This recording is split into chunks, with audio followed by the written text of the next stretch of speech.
Selamat datang di Sorex Motivation, tempat di mana Anda menemukan kekuatan untuk meraih impian Anda.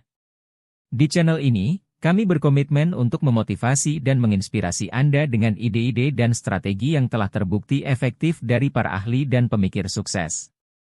Setiap video adalah langkah Anda menuju kesuksesan pribadi dan profesional. Jadi, siapkan diri Anda untuk mendapatkan tips, teknik, dan cerita yang akan membangkitkan semangat dan mendorong Anda mencapai tujuan Anda. Bagaimana? Saya bisa kaya? Yah, bisakah ayah katakan bagaimana caranya agar aku bisa kaya? Ayah meletakkan koran yang dibacanya. Mengapa kamu ingin kaya, nak? Karena tadi pagi ibu Jimmy datang ke sekolah dengan mengendarai mobil kedelek, dan mereka pergi ke villa mereka di tepi pantai untuk liburan akhir pekan. Jimmy mengajak 3 temannya, tetapi saya dan Mike tidak diajak.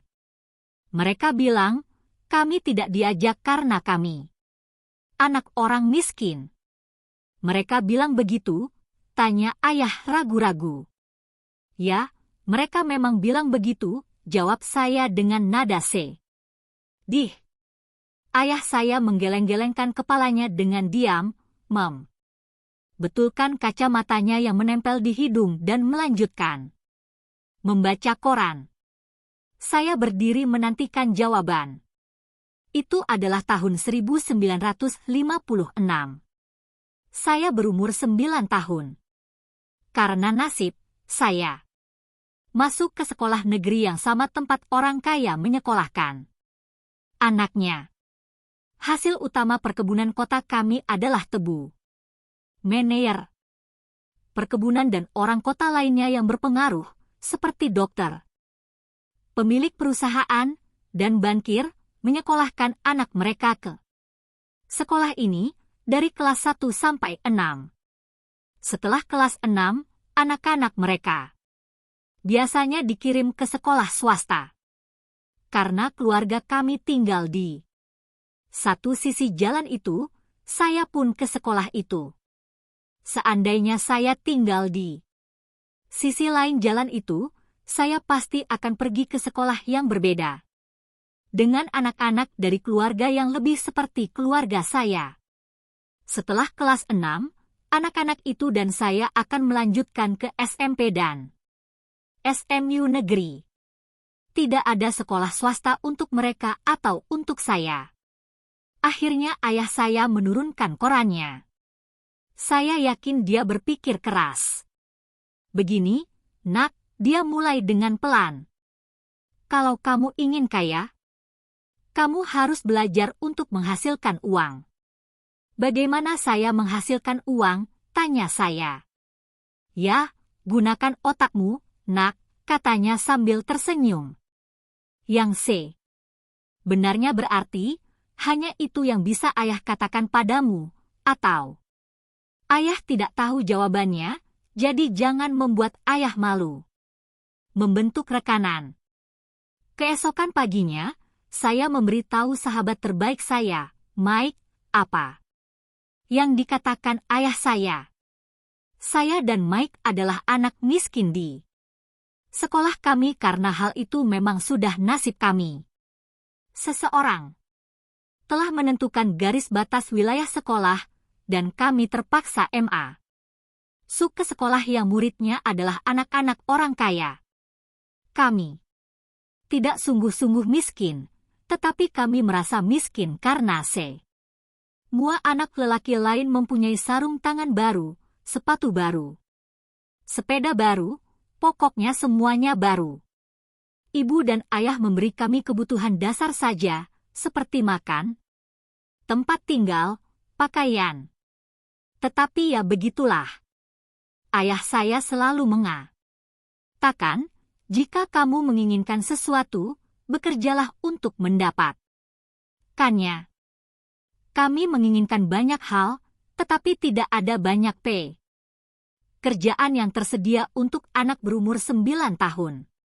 Jadi, apa yang harus kita lakukan untuk menghasilkan uang, Tea? Nyamai. Aku tidak tahu, kata saya. Tetapi maukah kamu menjadi partnerku? Dan segera pada Sabtu pagi, Mike menjadi rekan bisnis pertama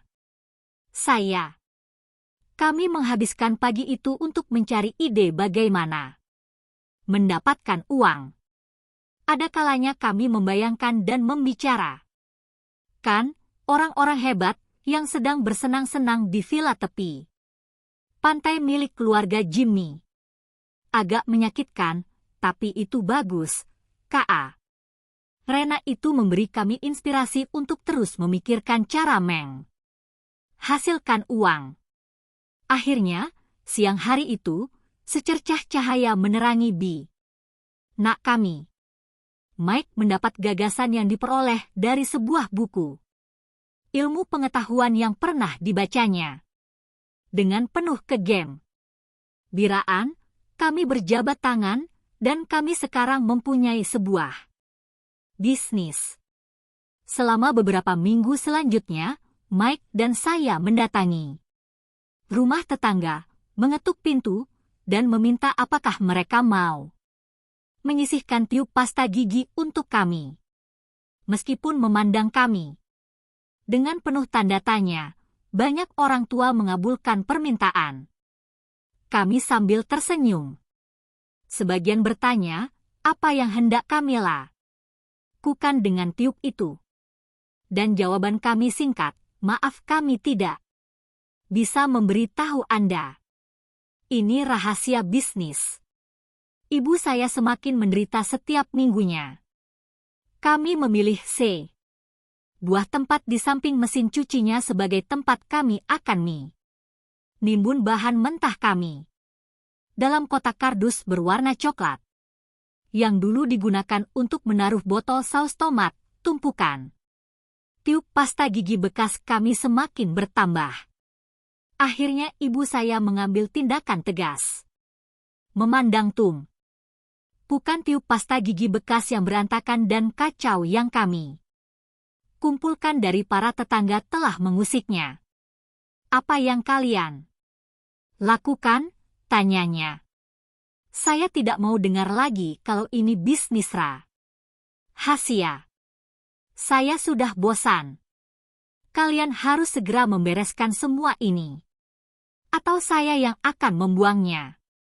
Mike dan saya mencari dalih dan memohon, menjelaskan bahwa kami akan segera mempunyai cukup materi dan segera mulai berproduksi. Kami memberitahu ibu bahwa kami masih menanti satu keluarga tetangga untuk menghabiskan pasta gigi mereka sehingga kami mempunyai cukup tiup. Akhirnya, ibu memberi kami perpanjangan waktu 1 minggu. Saat untuk berproduksi semakin dekat. Tekanan makin tinggi. Rekan pertama saya, Mike, sudah diancam dengan surat pengusiran dari ruang gudang kami oleh ibu saya sendiri. Menjadi tugas Mike untuk memberitahu tetangga untuk mempercepat pemakaian pasta gigi mereka, dengan mengatakan bahwa dokter gigi mereka menginginkan mereka menggosok gigi lebih sering. Saya mulai merencanakan proses produksi. Sesuai jadwal, produksi mulai seminggu kemudian. Ayah bersama seorang teman datang menengok 2 anak berumur 9 tahun di depan pintu garasi sibuk memproduksi sesuatu. Bubuk putih bertebaran di mana-mana. Di atas meja panjang terdapat kotak-kotak, kardus, susu dari sekolah, dan alat pemanggang keluarga kami penuh dengan batu bara yang terbakar merah membara. Ayah memasuki halaman dengan hati-hati, memarkir mobil dengan baik karena jalur produksi kami memblokir garasi. Ketika ayah dan temannya makin dekat, mereka melihat sebuah tungku baja berisi tiup pasta gigi yang sedang dicairkan di atas tumpukan batu bara. Pada masa itu, pasta gigi belum menggunakan tiup plastik seperti sekarang. Tiup terbuat dari timah. Karena itu setelah dibakar, Tiup itu akan menetes ke dalam tungku baja yang kecil, melumer, sampai menjadi cairan. Kemudian dengan pencapit tungku milik ibu, kami menuangkan timah cair itu melalui sebuah lubang kecil pada kotak-kotak susu. Kotak susu itu diisi penuh dengan gips kapur. Bubuk putih yang berserakan adalah gips sebelum kami campur dengan air. Karena tergesa-gesa, tanpa sengaja saya menjatuhkan kantong yang berisi gips, sehingga pecah dan bertebaran seperti badai salju. Kotak susu itu adalah tempat untuk cetakan gips tersebut. Ayah dan temannya mengamati ketika kami dengan hati-hati menuangkan timah cair itu melalui sebuah lubang kecil di atas gips kapur berbentuk kubus. "Hati-hati," kata ayah saya. Saya mengangguk tanpa menoleh. Akhirnya, setelah dituangkan semuanya, saya meletakkan tungku baja itu dan tersenyum pada ayah. "Kalian sedang bikin apa sih?" tanyanya dengan senyum penuh tanda tanya. "Kami melakukan apa yang ayah katakan padaku. Kami akan menjadi orang kaya," kata saya. "Ya," kata Mike, sambil menyeringai dan menganggukkan kepala. "Nga, kami adalah rekan bisnis." "Terus, yang ada di dalam cetakan gips itu apa?" tanya ayah. "Lihat," kata saya. "Hasilnya pasti oke." Dengan sebuah palu kecil, saya mengetuk-ngetuk segel yang mengunci kotak cetakan itu.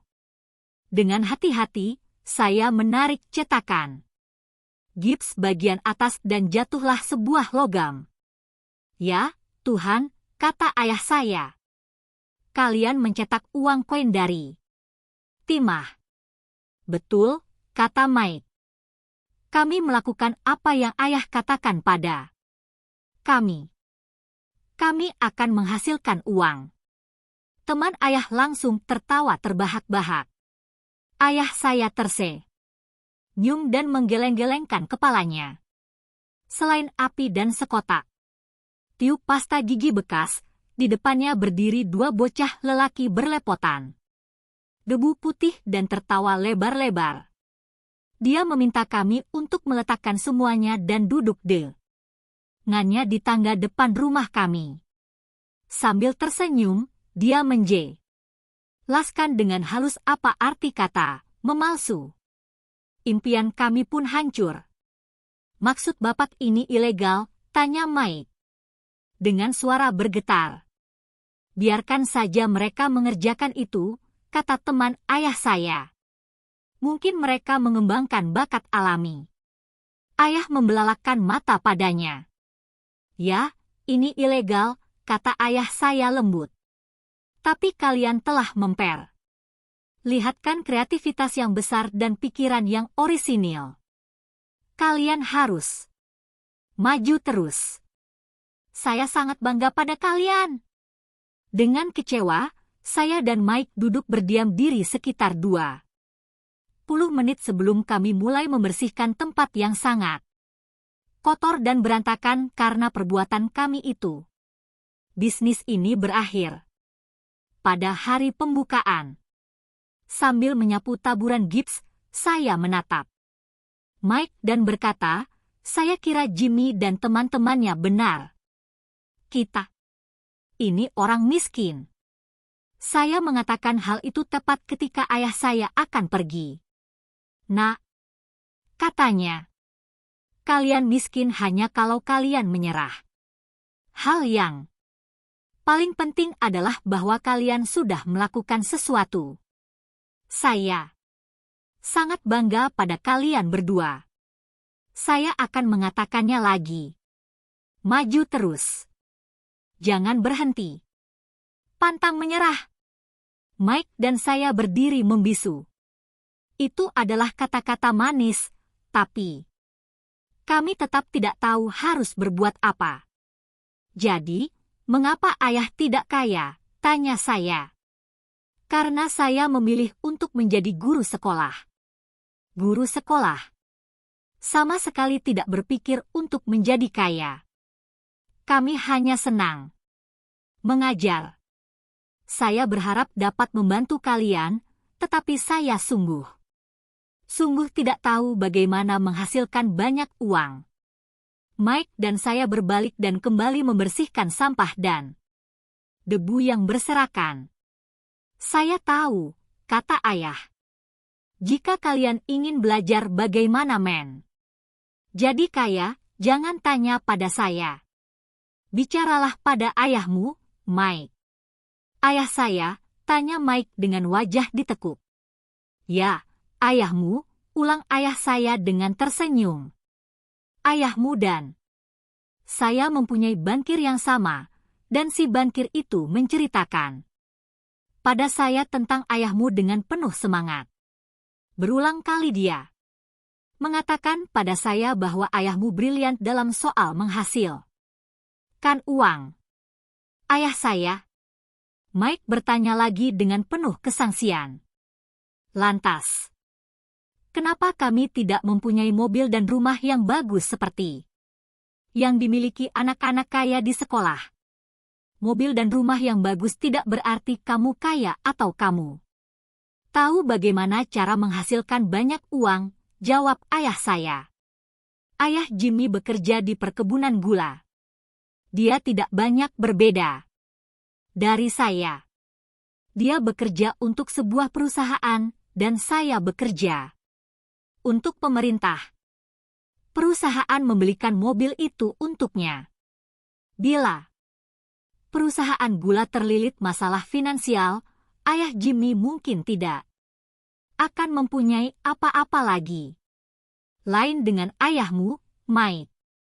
Dia membangun sebuah imperium bisnis, dan saya menduga dalam beberapa tahun ke depan dia akan menjadi orang yang sangat kaya.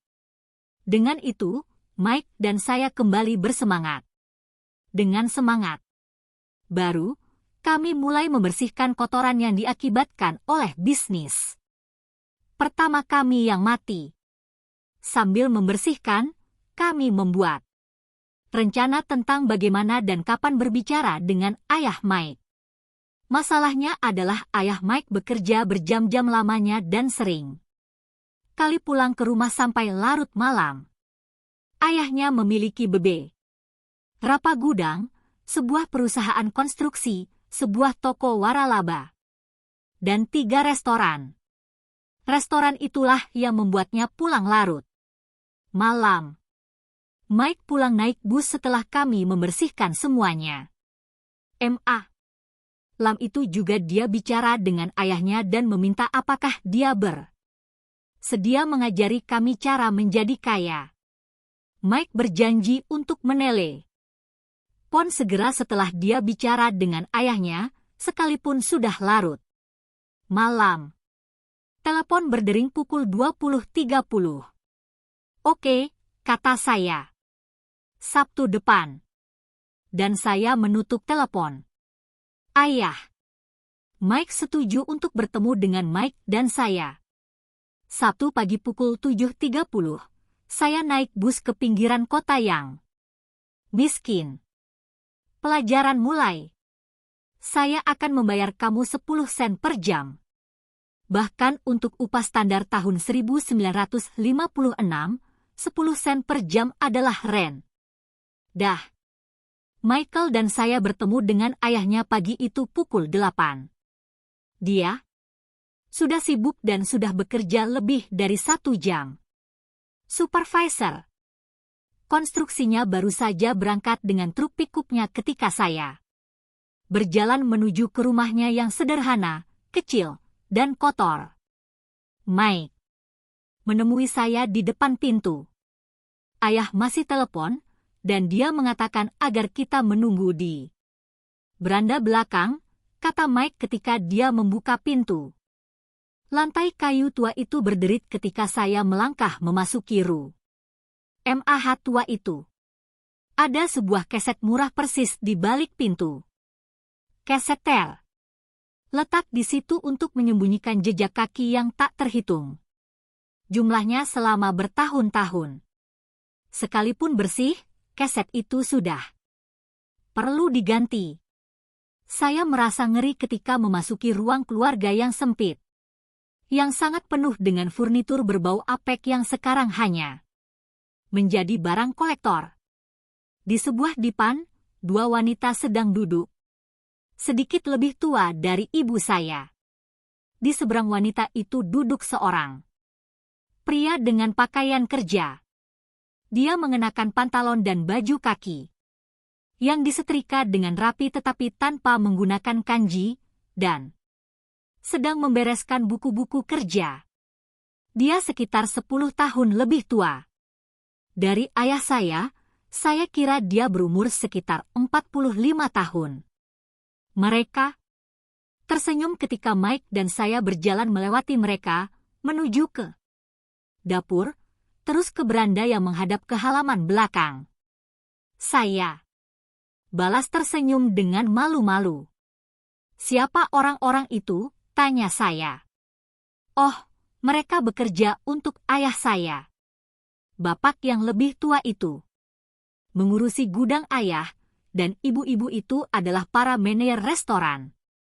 Sedangkan yang kamu lihat sebelumnya adalah supervisor konstruksi yang sedang menggarap proyek jalan raya sekitar 50 mil dari sini. Supervisornya yang lain yang sedang membangun jalanan di Peru. Mahan sudah berangkat sebelum kamu datang kemari. Apa setiap hari seperti ini? Tidak selalu, tetapi sangat sering, kata Mike sambil tersenyum. Ketika dia menarik sebuah kursi untuk duduk di samping saya. Saya menanyakan pada ayah apakah dia mau mengajari kita cara menghasilkan uang, kata Mike. Terus ayahmu bilang apa? Tanya saya dengan rasa ingin tahu. Ya, awalnya sih wajahnya kelihatan lucu. Kayaknya dia menahan geli, lalu dia mengatakan bahwa dia mau memberi tawaran pada kita. Oh, ya, kata saya sambil menggoyangkan kursi saya ke belakang sampai menyender di tembok. Saya duduk dengan menaikkan kedua kaki saya di atas kursi. Mike melakukan hal yang sama. Kamu tahu tidak apa yang dia tawarkan? Tanya saya. Tidak, tapi sebentar lagi kita akan tahu. Tiba-tiba, ayah Mike membuka pintu beranda. Mike dan saya langsung meloncat berdiri, bukan karena rasa hormat tetapi karena kami kaget. Apa kalian sudah siap? Tanya ayah Mike sambil menarik kursi untuk duduk bersama kami. Kami menganggukkan kepala sambil menarik kursi menjauh dari tembok untuk duduk di depannya. Ayah Mike adalah seorang pria besar, tinggi sekitar 6 kaki dan berat 200 pound. Ayah saya lebih tinggi, beratnya hampir sama, dan lebih tua 5 tahun dari ayah Mike. Rupa mereka kelihatan mirip, meskipun bukan dari etnis yang sama. Mungkin semangat mereka sama. Mike bilang kamu ingin belajar menghasilkan uang. Benar begitu? Robert? Saya mengangguk dengan cepat, tetapi dengan sedikit terintimidasi. Dia mempunyai banyak kekuatan di balik kata-kata dan senyumnya. Oke, begini tawaran saya. Saya akan mengajar kalian, tetapi saya tidak akan melakukannya dengan cara yang diajarkan di kelas sekolah. Kalian bekerja untuk saya mengajar kalian. Kalian tidak bekerja untuk saya tidak akan mengajar kalian. Saya dapat mengajar kalian lebih cepat jika kalian bekerja, dan saya cuma membuang-buang waktu. Jika kalian hanya mau duduk dan mendengarkan, seperti yang kalian lakukan di sekolah. Itu tawaran saya. Kalian boleh menerimanya atau meninggalkannya. Apakah saya boleh bertanya lebih dulu? Tanya saya. Tidak. Kalian mau menerimanya atau tidak? Saya terlalu banyak pekerjaan, Jadi saya tidak bisa membuang-buang waktu. Jika kalian tidak bisa mengambil keputusan, kalian tidak akan pernah belajar untuk menghasilkan uang.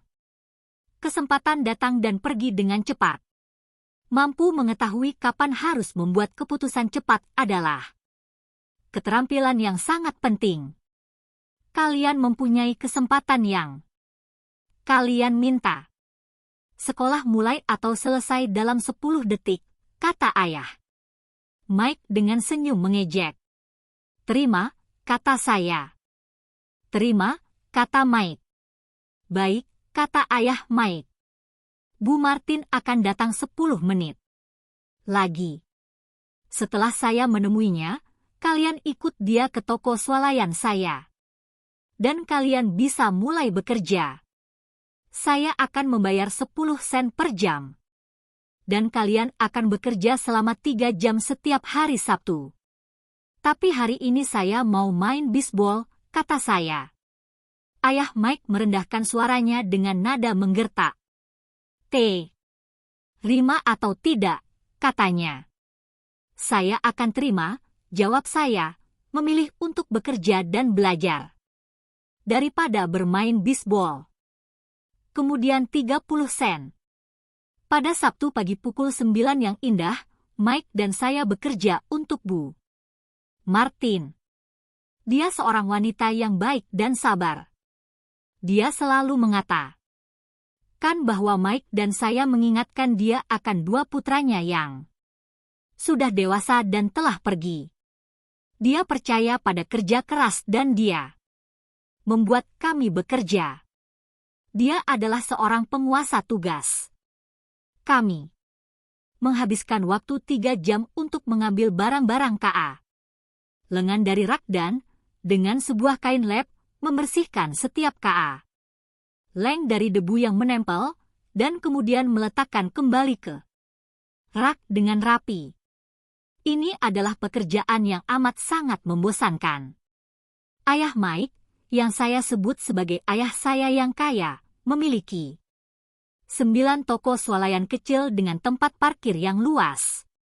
Toko ini adalah versi awal dari toko swalayan Juli 11. Toko barang-barang kebutuhan yang kecil di mana orang membeli barang seperti susu, roti, mentega, dan rokok. Masalahnya, ini adalah Hawaii sebelum ada AC. Air conditioning, dan karena itu pintu toko tidak bisa ditutup karena udara terlalu panas. Di kedua sisi toko, pintu harus dibuka lebar-lebar ke arah jalan dan tempat parkir. Setiap kali sebuah mobil melintas atau menuju tempat parkir, debu berterbangan dan masuk ke dalam toko, menempel pada semua barang. Karena itu, kami mempunyai pekerjaan sejauh tidak ada AC. Selama 3 minggu, Mike dan saya melapor kepada Bu Martin. Dan bekerja selama 3 jam. Siang hari, pekerjaan kami selesai, dan dia meletakkan 3 uang logam kecil ke tangan kami masing-masing. Bahkan untuk anak umur 9 tahun pada pertengahan tahun 1950-an. Uang 30 sen tidaklah terlalu menggembirakan. Saat itu, harga buku komik 10 sen, jadi saya biasanya menghabiskan uang saya untuk membeli buku komik dan pulang ke rumah. Pada hari Rabu minggu keempat, saya siap keluar. Saya setuju kerja karena saya ingin belajar menghasilkan uang dari ayah Mike. Dan sekarang saya menjadi seorang budak demi 10 sen setiap jamnya. Lebih dari itu semua, saya sudah tidak melihat ayah Mike semenjak hari Sabtu pertama dulu. Saya keluar, kata saya pada Mike saat makan siang. Makan siang.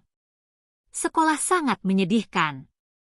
Sekolah membosankan, dan sekarang saya malah tidak punya hari Sabtu untuk dinanti-nantikan, untuk bermain bisbol.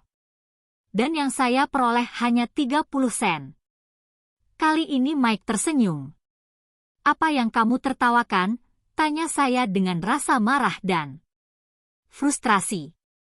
Ayah sudah bilang sama saya bahwa hal ini akan terjadi. Dia bilang temuilah dia bila kamu siap keluar. Apa? Kata saya dengan nada marah. Jadi dia sudah menunggu. Saya muak dengan pekerjaan ini. Kira-kira sih begitu, kata Mike. Ayah memang agak lain. Cara dia mengajar berbeda dari ayahmu. Ibu dan ayahmu banyak liahi. Ayah saya diam dan memang tidak banyak bicara. Bersabarlah. Sampai Sabtu ini. Saya akan memberitahu ayah bahwa kamu sudah siap keluar. Maksudmu aku sudah dijebak, begitu? Dijebak sih tidak, tapi bisa juga ya. Ayah akan menjelaskannya. Sabtu nanti. Mengantre pada hari Sabtu. Saya sudah siap. Saya sudah disiapkan. Bahkan ayah kandung saya marah padanya. Ayah kandung saya, yang saya sebut ayah yang miskin, mengira bahwa ayah saya yang kaya telah melanggar undang tenaga kerja karena mempekerjakan anak di bawah umur dan harus diselidiki. Ayah saya yang miskin dan terdidik mengatakan pada saya untuk menuntut apa yang pantas saya terima. Paling sedikit 25 sen per jam. Ayah saya yang miskin mengatakan jika saya tidak mendapat kenaikan upah, saya harus segera keluar. Bagaimanapun kamu tidak membutuhkan pekerjaan sialan itu, katanya dengan marah. Pada hari Sabtu jam 8 pagi saya pergi ke rumah Mike. Duduklah dan silakan menunggu giliran, kata ayah Mike ketika saya masuk. Dia berbalik dan menghilang ke dalam kantor kecilnya di sebelah kamar tidur. Saya melihat sekeliling ruangan dan sama sekali tidak melihat Mike. Karena merasa aneh, dengan hati-hati saya duduk di samping dua wanita yang saya lihat di sini 4 minggu sebelumnya. Mereka tersenyum dan menggeser dipan sehingga ada cukup tempat untuk saya. 45 menit berlalu, dan hati saya mulai panas. Dua wanita itu telah menemuinya dan pergi 30 menit yang lalu. Pria yang lebih tua masuk ke ruangnya selama 20 menit dan sudah pergi juga. Rumah itu kosong, dan saya duduk di ruang keluarganya yang gelap pengap di hari yang indah dan cerah, menanti untuk berbicara dengan manusia kikir yang mengeksploitasi anak-anak. Saya bisa mendengarkan suara gersak-gersik di kantornya, percakapan di telepon, dan saya tetap diabaikan. Sebenarnya saya siap untuk pergi ninggalkan tempat itu, tetapi karena suatu alasan saya tetap di situ. Akhirnya, 15 menit kemudian, tepat pukul 9, ayah yang kaya berjalan keluar dari kantornya, tidak mengatakan apapun, dan memberi tanda dengan tangannya pada saya untuk memasuki kantornya yang kotor dan suram. Saya tahu kamu menginginkan kenaikan upah atau keluar, kata ayah saya yang kaya sambil memutar kursi kantornya. Ya, Bapak pasti tidak akan mempertahankan tawaran Bapak, saya bicara apa adanya dengan nada hampir menangis. Sungguh menakutkan bagi seorang bocah berumur 9 tahun menghadapi orang dewasa. Bapak bilang bahwa Bapak akan mengajar saya jika saya bekerja untuk Bapak. Dan saya sudah bekerja untuk Bapak. Saya sudah kerja keras. Saya bahkan sudah rela melepaskan permainan bisbol saya supaya bisa bekerja untuk Bapak. Ternyata Bapak tidak menepati janji. Bapak tidak mengajarkan apapun pada saya. Bapak licik seperti anggapan setiap orang di kota ini tentang Bapak. Bapak tamak. Bapak menginginkan semua uang yang masuk dan tidak memperhatikan karyawan Bapak. Bapak sudah membuat saya menunggu dan tidak menunjukkan rasa hormat sedikit pun pada saya. Saya hanyalah orang anak kecil, dan saya pantas diperlakukan lebih baik. Ayah saya yang kaya menggoyang-goyang kursinya, menopang dagunya, dan sedikit membelalakan mata pada saya. Seolah-olah dia mempelajari saya. Tidak jelek, tidak mengecewakan, katanya. Dalam waktuku kurang dari 1 bulan, suaramu sudah seperti kebanyakan karyawan. Saya. Apa? Tanya saya. Saya sungguh tidak mengerti apa yang dia omongkan, karena itu saya terus mengeluh. Saya pikir Bapak mau mempertahankan tawaran Bapak dan mengajari saya. Ataukah Bapak ingin menyiksa saya? Itu sadis namanya. Itu sungguh-sungguh kejam. Saya sedang mengajari kamu, katanya tenang. Apa yang sudah Bapak ajarkan pada saya? Tidak ada sama sekali, kata saya dengan marah. Bapak bahkan tidak berbicara pada saya semenjak saya setuju bekerja dengan upah 10 sen per jamnya. Hah! Saya mestinya melaporkan Bapak pada pemerintah. Bapak tahu kita mempunyai undang-undang tenaga kerja anak. Bapak tahu bahwa ayah saya bekerja untuk pemerintah. Kata ayah saya yang kaya. Sekarang kamu sangat mirip dengan kebanyakan orang yang dulu bekerja untuk saya. Orang-orang yang saya pecat atau mereka sendiri keluar. Jadi apa yang harus Bapak katakan? Saya menuntut, merasa agak berani untuk seorang bocah kecil. Bapak bohong pada saya. Saya sudah bekerja untuk Bapak, dan Bapak tidak menepati janji. Bapak tidak mengajari saya apapun. Bagaimana kamu tahu kalau saya tidak mengajarkan apapun? Pada kamu, tanyanya dengan tenang. Ya, karena Bapak tidak pernah bicara pada saya. Saya sudah bekerja selama 3 minggu, dan Bapak tidak mengajarkan apapun. Kata saya dengan setengah menangis. Apakah mengajar berarti berbicara atau menguliahi? Tanyanya. Iya, memang begitu kan? Jawab saya. Begitulah cara mereka mengajarmu di sekolah, katanya sambil tersenyum. Tetapi hidup tidak mengajarmu dengan cara demikian. Dan saya akan mengatakan bahwa hidup adalah guru terbaik dari semuanya. Seringkali, hidup tidak bicara pada kamu. Hidup hanya menggoda atau mempermainkan kamu. Dalam setiap godaan hidup, mengatakan, bangun. Ada sesuatu yang aku ingin kamu pelajari. Dia sebenarnya omong apa sih? Tanya saya dalam hati. Hidup yang mempermainkan saya adalah hidup yang sedang berbicara pada saya. Sekarang saya tahu saya harus meninggalkan pekerjaan saya. Saya berbicara dengan seseorang yang perlu dibungkam.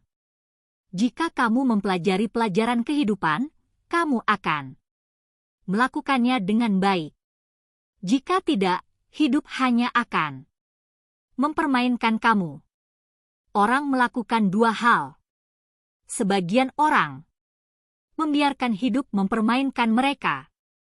Sementara yang lain marah dan balik membalas. Tetapi mereka membalasnya dengan lawan bos mereka, pekerjaan mereka, suami atau istri mereka.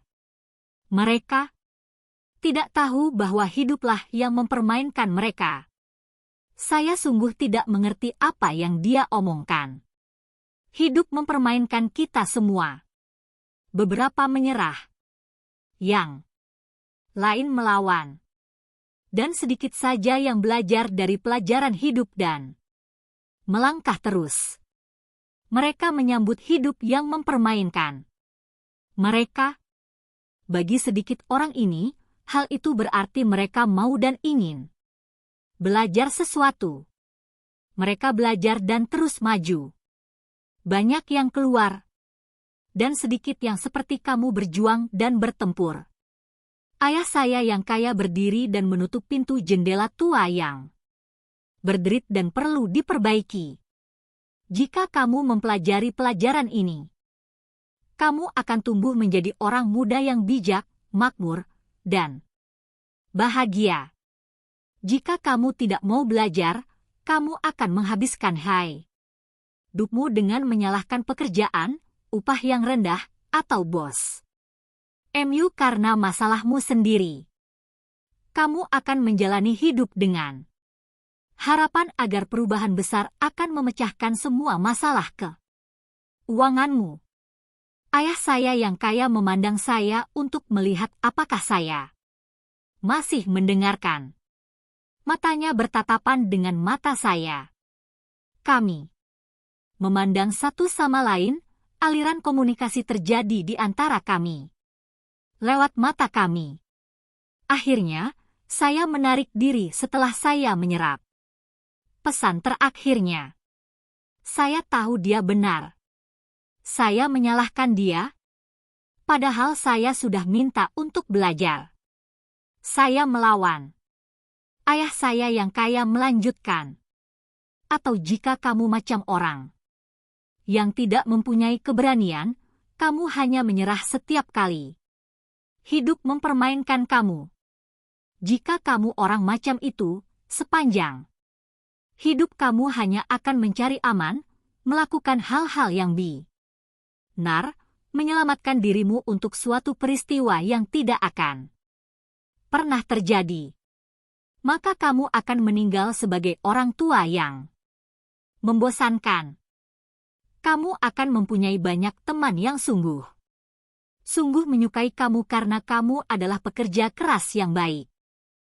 Kamu menghabiskan hidupmu dengan cara yang aman, dengan lakukan hal-hal yang benar.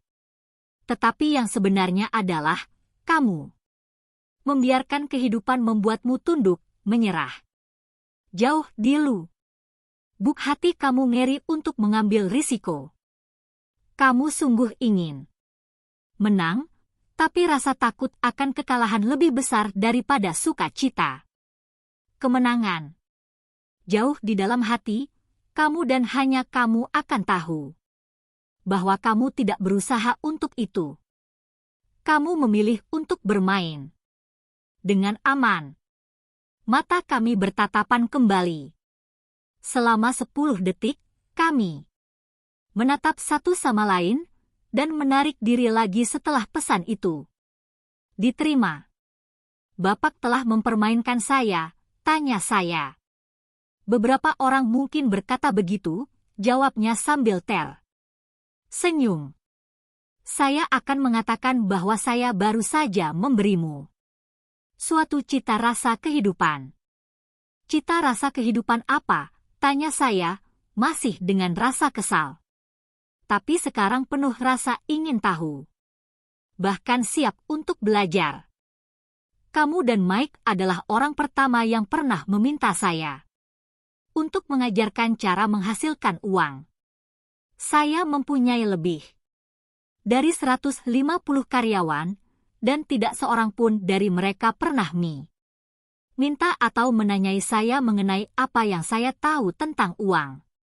Mereka hanya meminta sebuah pekerjaan dan gaji, tetapi tidak pernah meminta mengajar mereka tentang uang. Jadi, kebanyakan akan menghabiskan tahun-tahun terbaik hidup mereka untuk bekerja demi uang, tidak sungguh-sungguh memahami untuk apa mereka bekerja. Saya duduk sambil mendengarkan penuh perhatian. Maka ketika Mike mengatakan pada saya bahwa kamu ingin belajar cara menghasilkan uang, saya memutuskan untuk merancang suatu kursus yang mendekati kehidupan Neil. Saya bisa saja berbicara sampai wajah saya membiru, tetapi kamu tidak akan mendengarkan satu hal pun. Jadi saya memutuskan untuk membiarkan hidup sedikit mempermainkan kamu sehingga kamu bisa mendengarkan saya. Itu sebabnya saya hanya membayar kamu 10 sen per jam. Jadi pelajaran apa yang saya dapat dari bekerja hanya demi 10 sen per jam, tanya saya. Bahwa Bapak bermoral rendah dan mengeksploitasi karyawan Bapak. Ayah saya yang kaya tertawa terbahak-bahak dan tubuhnya guncang. Akhirnya, setelah tawanya berhenti, dia berkata, "Kamu harus mengubah sudut pandangmu. Berhentilah menyalahkan saya. Jangan memikirkan bahwa sayalah masalahnya. Jika kamu berpikir ialah masalahnya, maka kamu harus mengubah saya. Jika kamu menyadari bahwa kamulah masalahnya, maka kamu dapat mengubah dirimu, belajar sesuatu, dan tumbuh lebih bijaksana." Kebanyakan orang menginginkan orang lain di dunia untuk berubah kecuali diri mereka sendiri. Saya katakan, lebih mudah untuk mengubah diri Anda pada mengubah setiap orang lain atau mengharapkan orang lain berubah. "Saya tidak mengerti maksud Bapak," kata saya. "Jangan menyalahkan saya karena masalahmu," kata ayah saya. Yang kaya, semakin tidak sabar. "Tetapi Bapak hanya membayar saya 10 sen. Jadi apa yang kamu pelajari?" tanyanya sambil tersenyum. "Bahwa Bapak bermoral rendah, memalukan," kata saya dengan sedikit menyeringai. "Nah, kamu pikir sayalah masalahnya," katanya. "Tetapi benar kan? Baiklah, silakan kamu pelihara sikap itu dan kamu tidak akan belajar apapun. Simpanlah sikap bahwa sayalah masalahnya dan lihat apa yang kamu miliki. Begini, jika Bapak tidak membayar saya lebih tinggi, atau perlihatkan respek lebih besar dan mengajar lebih banyak pada saya akan keluar." "Usul yang bagus," kata ayah saya yang kaya. Dan persis seperti itulah yang dilakukan oleh kebanyakan orang. Mereka keluar dan mencari pekerjaan lain, peluang yang lebih bagus, dan upah yang lebih tinggi, karena berpikir bahwa sebuah pekerjaan baru atau upah yang lebih tinggi akan menyelesaikan masalah mereka. Dalam banyak kasus, ternyata tidak demikian. "Jadi apa yang akan memecahkan masalah?" tanya saya. "Menerima begitu saja uang 10 sen yang amat kecil ini dan tersenyum." Ayah saya yang kaya tersenyum. Itulah yang dilakukan oleh banyak orang. Mereka dengan pasrah hanya menerima slip gaji karena tahu bahwa tanpa itu, mereka sekeluarga akan kesulitan secara finansial. Tetapi hanya itu yang mereka lakukan, menanti kenaikan upah dengan berpikir bahwa uang yang lebih banyak akan memecahkan masalah. Kebanyakan hanya menerimanya, dan sebagian mencari pekerjaan sambilan untuk bekerja lebih keras, tetapi lagi-lagi menerima upah yang kecil. Saya duduk memandangi lantai, mulai memahami pelajaran yang diberikan oleh ayah saya yang kaya. Saya bisa merasakan inilah rasanya kehidupannya. Akhirnya, saya memandang ke atas lagi dan bertanya lagi, "Jadi, apa yang akan memecahkan masalah ini?" katanya sambil menepuk kepala saya perlahan-lahan. "Benda di antara kedua telingamu ini." Pada saat itulah ayah saya yang kaya membagikan sudut pandang yang sangat penting yang memisahkan dan membedakan dia dari para karyawannya dan ayah saya yang miskin dan menuntun dia untuk akhirnya menjadi orang terkaya di Hawaii, sementara ayah saya yang berpendidikan tinggi, tetapi miskin, bersusah payah secara finansial seumur hidupnya. Satu sudut pandang itulah yang membuat segalanya berbeda sepanjang hidupnya. Ayah saya yang kaya mengatakan berulang kali sudut pandang ini, yang saya sebut pelajaran nomor 1. Orang miskin dan kelas menengah bekerja untuk uang. Orang kaya mempunyai uang yang bekerja untuk mereka. Pada hari Sabtu pagi yang cerah ini, saya belajar sebuah sudut pandang yang sama sekali berbeda dari apa yang diajarkan pada saya oleh ayah saya yang miskin. Pada umur 9 tahun, saya tumbuh dengan kesadaran bahwa kedua ayah saya itu menginginkan saya belajar. Keduanya mendorong saya untuk studi, tetapi bukan hal yang sama. Ayah saya yang berpendidikan tinggi merekomendasikan agar saya melakukan apa yang telah dia lakukan.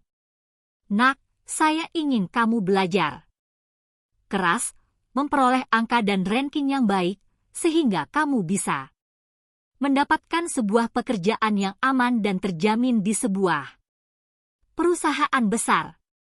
Dan pastikan itu mempunyai keuntungan yang luar biasa. Ayah saya yang kaya menginginkan saya untuk belajar tentang bagaimana uang bekerja sehingga saya dapat membuat uang itu kerja untuk saya. Pelajaran ini akan saya pelajari lewat hidup dengan bimbingannya, bukan karena ruang kelas. Ayah saya yang kaya melanjutkan pelajaran pertama saya Nang, kamu marah tentang bekerja demi 10 sen per jam. Jika kamu tidak marah dan dengan senang menerimanya, saya pastilah akan mengatakan bahwa saya tidak dapat mengajarimu. Kamu tahu, belajar yang sebenarnya membutuhkan energi, gairah, hasrat yang membara. Amarah adalah bagian besar formula itu, karena gairah adalah kombinasi cinta dan amarah. Bila menyangkut soal uang, kebanyakan orang ingin bermain aman dan merasa terjamin. Jadi gairah tidak mengarahkan manusia, tapi rasa takutlah yang mengarahkan manusia. Jadi itukah alasannya mengapa mereka menerima pekerjaan dengan upah yang rendah, tanya saya. Ya, kata ayah saya yang kaya. Sebagian orang mengatakan saya mengeksploitasi orang karena saya tidak membayar sebanyak seperti perkebunan gula atau pemerintah. Saya bilang orang-orang itu eksploitasi diri mereka sendiri. Ini adalah ketakutan mereka, bukan ketakutan saya. Tetapi tidakkah Bapak merasa bahwa Bapak seharusnya membayar mereka lebih banyak, tanya saya. Oh, tidak harus. Lagi pula, uang atau upah yang lebih besar tidak akan memecahkan masalah. Lihat saja ayahmu. Dia menghasilkan banyak uang, tapi tetap saja dia tidak bisa membayar tagihannya. Kebanyakan orang, bila diberi uang lebih banyak, utangnya pun akan semakin banyak. Jadi itu sebabnya 10 sen per jam, kata saya, sambil tersenyum. Ini adalah bagian dari pelajaran itu. Benar, ayah saya yang kaya tersenyum. Kamu lihat, ayahmu pergi ke sekolah dan memperoleh pendidikan yang hebat, sehingga dia bisa memperoleh pekerjaan yang berupah tinggi. Tapi dia masih punya masalah keuangan karena dia tidak pernah belajar apapun tentang uang di sekolah. Dan masalah yang terpenting, dia percaya pada bekerja demi uang. Sedangkan Bapak tidak demikian, tanya saya. Tidak sepenuhnya, kata ayah saya yang kaya. Jika kamu belajar untuk bekerja demi uang, maka tinggallah di sekolah. Itu adalah tempat yang bagus untuk melakukan hal itu. Tetapi jika kamu ingin belajar bagaimana mempunyai uang yang bekerja untuk kamu, saya akan mengajarkan hal itu padamu. Tetapi hanya jika kamu ingin dan mau belajar. Tidakkah setiap orang ingin belajar hal itu, Tanya saya. Tidak, katanya. Karena jauh lebih mudah untuk bekerja demi uang, terutama jika rasa takut adalah emosi utamamu bila membahas masalah uang. Saya tidak mengerti, kata saya dengan dahi berkerut. Sekarang kamu tidak perlu khawatir atau pusing soal ini. Kamu cukup mengetahui bahwa rasa takutlah yang membuat kebanyakan orang bekerja pada satu pekerjaan. Takut kalau tidak bisa membayar rekening mereka. Takut kalau dipecat. Takut tidak mempunyai cukup uang. Takut untuk memulai kembali. Itulah harga studi untuk pelajari sebuah profesi atau trade, perdagangan, dan kemudian kerja untuk uang. Kebanyakan orang menjadi budak uang dan kemudian marah pada bos mereka. Jadi, belajar mempunyai uang yang bekerja untuk Bapak adalah cara belajar yang sama sekali berbeda, tanya saya. Benar sekali, jawab ayah saya yang kaya. Mutlak benar. Kami duduk dalam diam pada hari Sabtu pagi yang indah di Hawaii. Teman-teman saya tentunya baru saja memulai pertandingan bisbol liga kecil mereka. Tetapi karena suatu alasan, saya sekarang bersyukur karena memutuskan untuk bekerja demi 10 sen per jam. Saya merasa bahwa saya baru saja mempelajari sesuatu yang tidak akan dipelajari teman-teman saya di sekolah. Siap untuk belajar, tanya ayah saya yang kaya. Sangat siap, jawab saya sambil menyeringai. Saya menepati janji saya. Saya telah mengajari kamu dari jauh, kata ayah saya yang kaya. Pada umur 9 tahun, kamu telah mencicipi seperti apa rasanya bekerja untuk uang. Coba kalikan bulan terakhirmu dengan 50 tahun dan kamu akan memperoleh gagasan tentang apa yang dilakukan kebanyakan orang untuk menghabiskan hidup mereka. Saya tidak mengerti, kata saya. Bagaimana perasaanmu ketika menunggu dalam antrean untuk menemui saya? Akan dipecat atau meminta upah lebih besar? Takut, ngeri, kata saya. Jika kamu memilih bekerja untuk uang, seperti itulah kehidupan bagi banyak orang, katanya. Dan bagaimana perasaanmu ketika Bu Martin memberikan 3 keping uang di tanganmu untuk kerja selama 3 jam? Saya merasa sepertinya itu tidak cukup. Itu sepertinya bukan apa-apa. Saya kecewa, kata saya. Dan begitulah perasaan kebanyakan karyawan ketika mereka lihat slip gaji mereka. Terutama setelah dipotong semua pajak dan potongan lainnya. Setidaknya kamu mendapat 100%. Yang Bapak maksudkan kebanyakan karyawan tidak mendapatkan seluruh upahnya, tanya saya dengan rasa heran. Tidak 100% begitu, katanya. Tetapi pemerintah selalu mengambil bagiannya lebih dulu. Bagaimana mereka melakukan hal itu? Tanya saya. Pajak, katanya. Kamu dipajaki bila kamu memperoleh hasil. Kamu dipajaki bila kamu membelanjakan uangmu. Kamu dipajaki bila kamu menabung. Bahkan kamu dipajaki bila kamu meninggal. Mengapa rakyat membiarkan pemerintah melakukan hal itu pada mereka? Orang kaya tidak, kata ayah saya yang kaya dengan tersenyum. Orang miskin dan kelas menengah memang membiarkan hal itu. Saya berani taruhan bahwa penghasilan saya lebih besar daripada ayahmu, tapi dia membayar pajak lebih besar daripada saya. Bagaimana bisa begitu? Tanya saya. Sebagai seorang bocah berumur 9 tahun, hal itu tidak masuk akal bagi saya.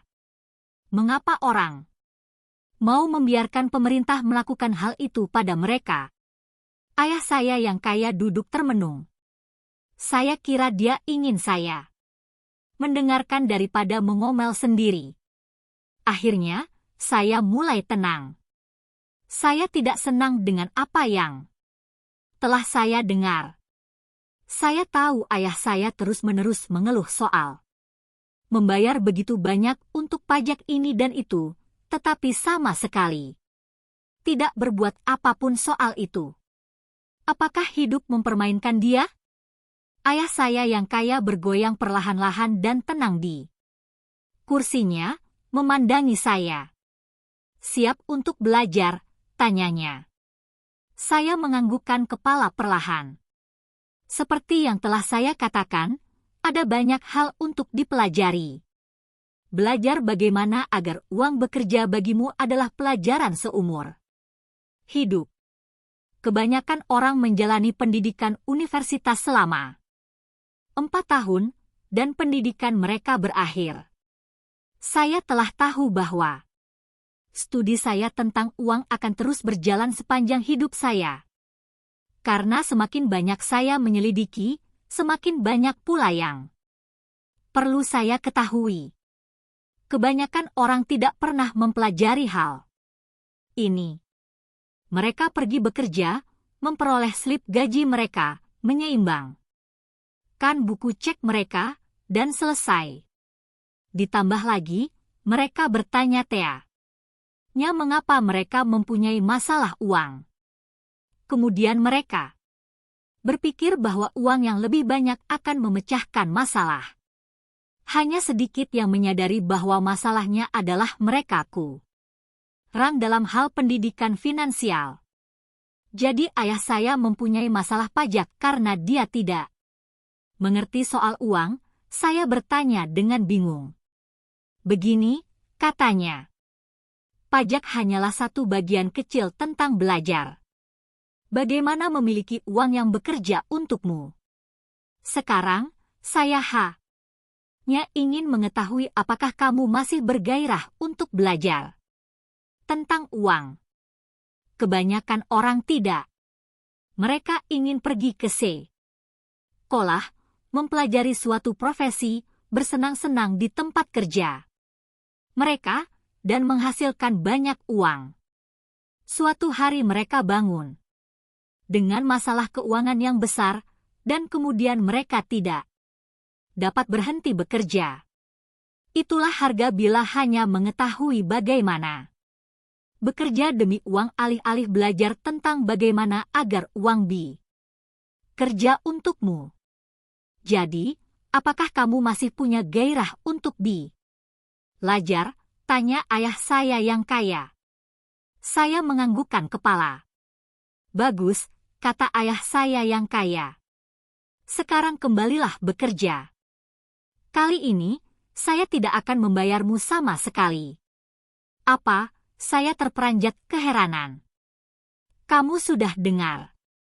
Tak ada apa-apa. Kamu akan bekerja selama 3 jam seperti biasa setiap hari Sabtu, tetapi kali ini kamu tidak akan dibayar 10 sen per jam. Kamu bilang kamu ingin belajar untuk tidak bekerja demi uang, jadi saya tidak akan membayar kamu sama sekali. Saya tidak percaya akan apa yang saya dengar. Saya sudah membicarakan hal ini dengan Mike.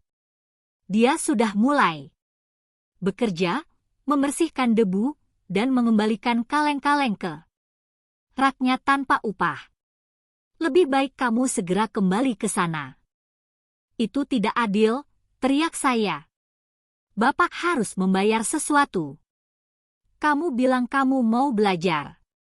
Jika kamu tidak mempelajari hal ini sekarang, kamu akan tumbuh menjadi seperti 2 ibu dan si bapak tua yang duduk di ruang tamu saya itu, bekerja untuk uang dan harap saya tidak memecat mereka.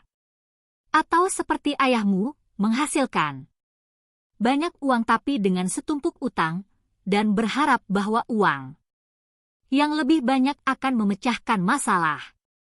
Jika itu yang kamu inginkan, saya akan kembali ke kesepakatan awal kita, yaitu 10 sen per jam. Atau kamu dapat melakukan apa yang dilakukan oleh kebanyakan orang dewasa. Mengeluh karena tidak mendapat upah yang cukup, keluar, dan mencari pekerjaan lain. Jadi apa yang harus saya lakukan? Tanya saya.